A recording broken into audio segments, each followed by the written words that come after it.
About 6:30 my phone rings, and it's my wife Terry, and so I immediately say, don't worry, I've been calling him all morning. You know, I said, I think he's just sleeping, he's got it on sleep mode or something. And she's yelling on the other end, you know, Alex has been shot. They're saying somebody's shooting in the auditorium. 315 and 314, there is at least one person that's been shot, but they're saying there's hundreds of people just running around. If we focus more on the victims, it tells people in society that this can happen to them too. That a lot of people walk around saying, this will never happen to me, so I'm not going to pay it any attention. And inside of Theater 9? Good evening, everyone. The reaction of so many people today was, oh no, not again. Another high school, Columbine High in Littleton, Colorado this time, on the edge of Denver. It has been a horror. The spokesman for the local sheriff's office speaks. It's 18 years later, and when I speak to audiences, you know, I always have to talk about my son. This is about him, not just about the gun issue. And I still get choked up 18 years later, because this shouldn't happen.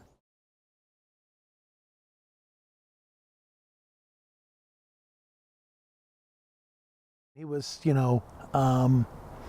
was more than, just a son. He was, I mean, we became best friends. They were smaller. They would say, geez, Tom, I always see you with your kids. And I said, well, they're my kids. I mean, who else is supposed to, be with them? So I would always take them, and I never felt uncomfortable, taking, them places. And certainly, as they got older, and I could take them to more devious places, like a cigar lounge and a casino and that kind of stuff. Marked car behind the theater, Sable side.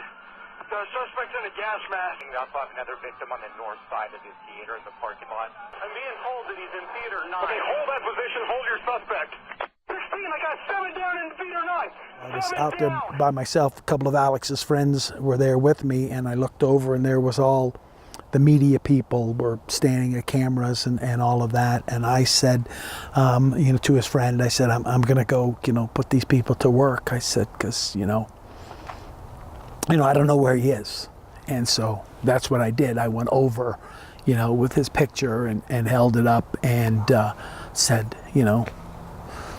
this is Alex Sullivan. I said, he was in the theater. I said, we haven't heard from him. We can't find him. I don't know where he is.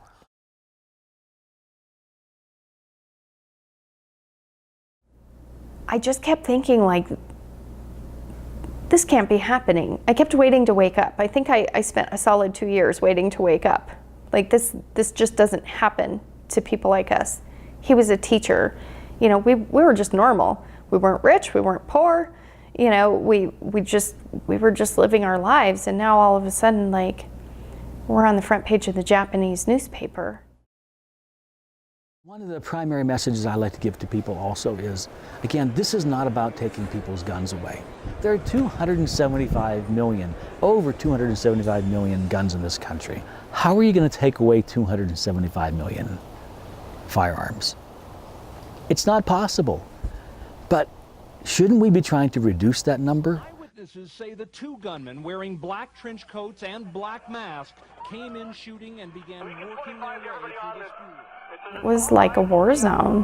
When we were watching television, when we were trying to figure out where he was that day, and we're watching everybody run out of the school, there was a helicopter that focused in on this window that said, and that somebody had held up a whiteboard that said, 1 bleeding to death.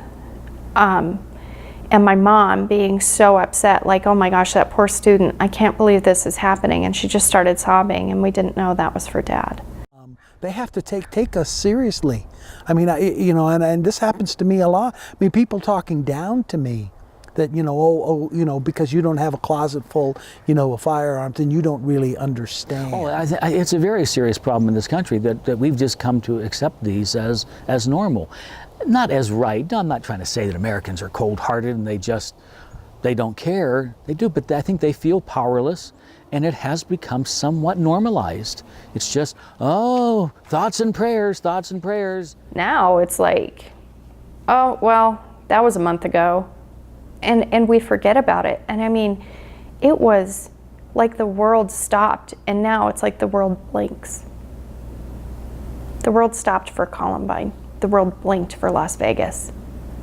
13 people were killed at Columbine, and hundreds injured, and many more killed at Las Vegas, and yet we blinked. What my opponents are proposing is that we have more guns in more places, more concealed guns, more open guns, teachers with guns, guns in bars, guns in churches. Is that the kind of world you want to live in? If I know that I have to use my words, it makes me a different person. If there's danger, if somebody comes into that theater with a gun, if somebody gets into a fight on the street, I can take care of it. That's the reason why we're out in front of it. They need to understand these are regular people. These are everyday people. Alex didn't, he wasn't in the wrong place at the wrong time. The people in Las Vegas weren't in the wrong place at the wrong time. They were right where they were supposed to be. We can do something about it, but we need to change things. We need to, open up. And that's the reason I'm trying to tell people this. Look in the mirror. I mean, you're just like me. This, and this is as bad as it is. And don't wait. I mean, what is the number that these people need to hear? You have, a story to tell, you have a voice, and then people are paying attention, then more people, ask you, and so that's what ended up happening. Then other people would say, hey, would you come here? Or we would like to get you, here. And I didn't, become entrenched or belong to any group. I already had, the best job. I was Alex and Megan's dad. And, that's what I continued, to be out there speaking out for them, and letting people know, that this is what it looks like.